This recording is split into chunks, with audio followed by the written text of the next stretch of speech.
Hey, so it's 7:34 in the evening, Sunday evening, September 30th. I wrote again. Second time I've written in over 10 years. Oh, I'm hoping this one is not as depressing as the last one. Although it might sound that way right off the bat, please stick with this. It actually ends on a more positive note than the last one.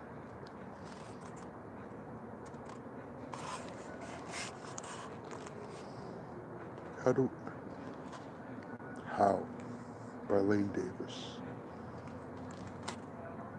How do I do it? How is it that I continue even though everything inside me screams to give up, screams at me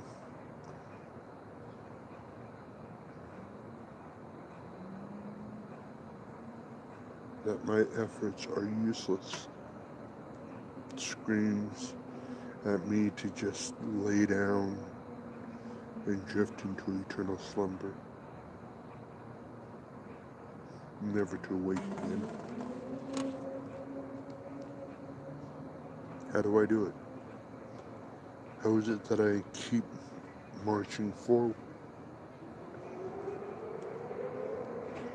Is it that I'm so attached to the concept of I must see what happens next in this world? Constantly watching to see how the past generation will keep screwing up, watching how the current generation adapts to the past while trying to fix the present.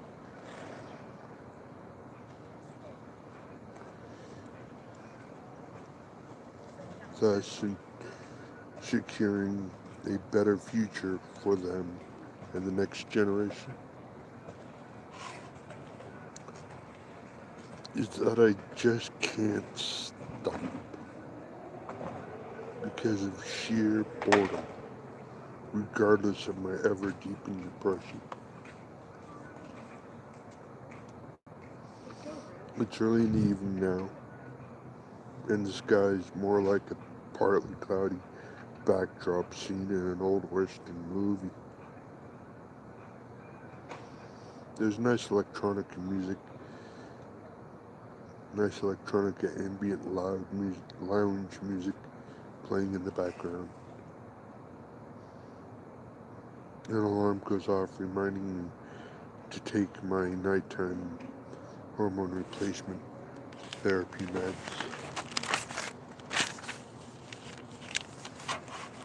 I'm 3 years, 1 month, and 14 days into my transition from male to female today. I am. You would think I was very passable by now. Most transgender people are at this point, but I am not. Other than small budding breasts and a slight feminization of my face, I still present as male. This is going to be a long uphill battle for me. I first figured out I had gender dysphoria when I was 6. Didn't know what it was, I just knew I didn't want to be a little boy, I wanted to be a little girl. But I couldn't. I was conditioned, showed how to be a boy.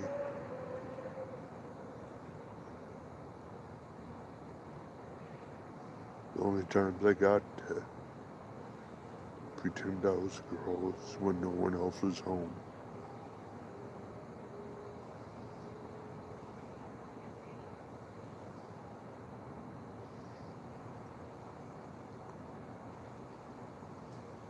If I got caught, I knew I'd surely get spanked or thrown in my room, considering my parents would punish me over such things even less than that, spanking me with everything from their hand to a leather slipper to a redwood board to a willow switch.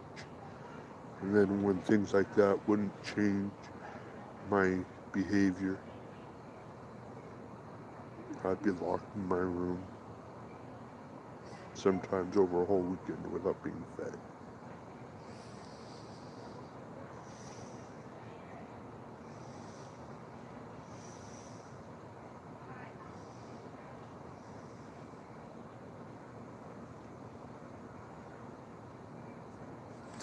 I just wanted, I didn't want to be a little boy.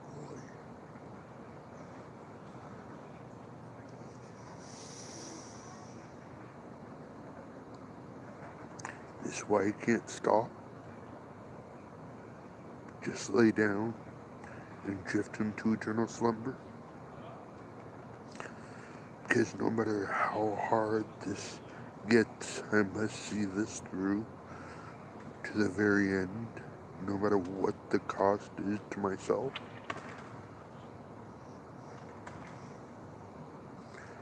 I wanted to start when I was 19, but my rare disorder, acromegaly, spelled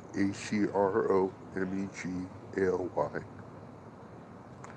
decided to finally kick in around that time, drastically augmenting my body, mutating me from a small person into this compressed giant.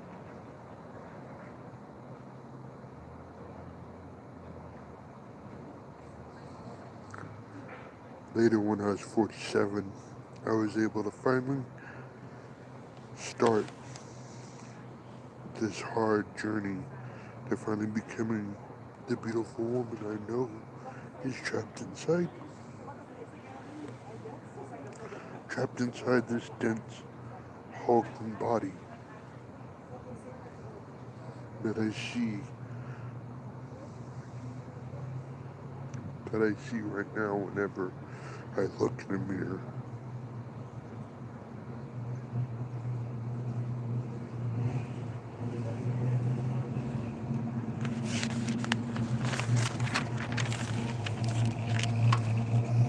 I'm 49 now.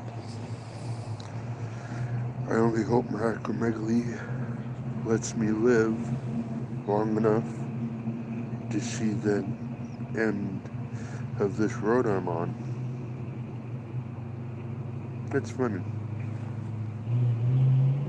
Not in a ha-ha way, but in an odd way.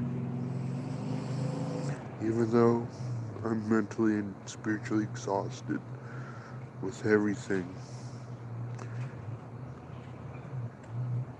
but that one feminine voice in the back of my soul screaming to give up.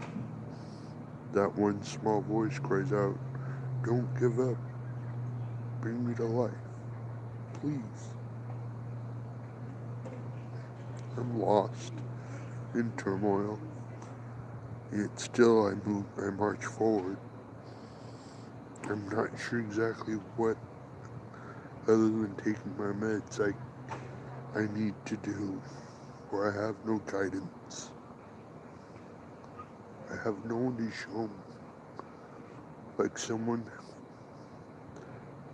way back when had to show me how to be a boy. I now need someone to show me how to be a woman. To get rid of all this programming and conditioning that has been set into me over the decades.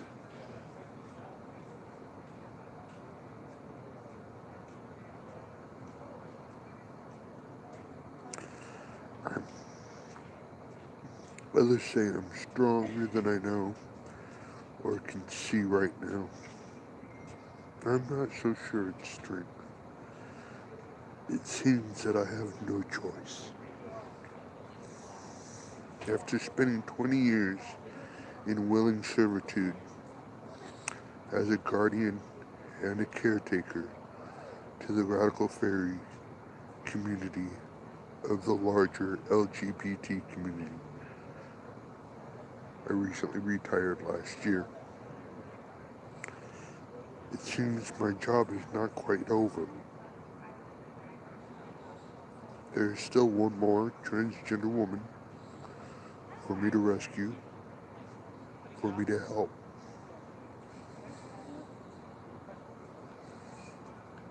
This one beautiful person who must be rescued, who must be protected.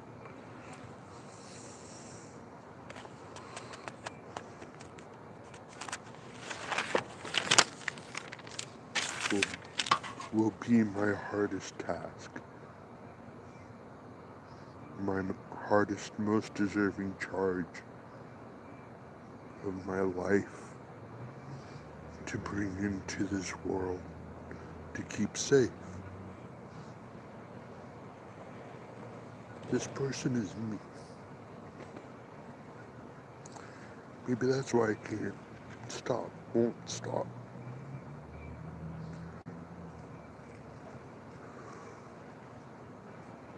I finally learned how to love me.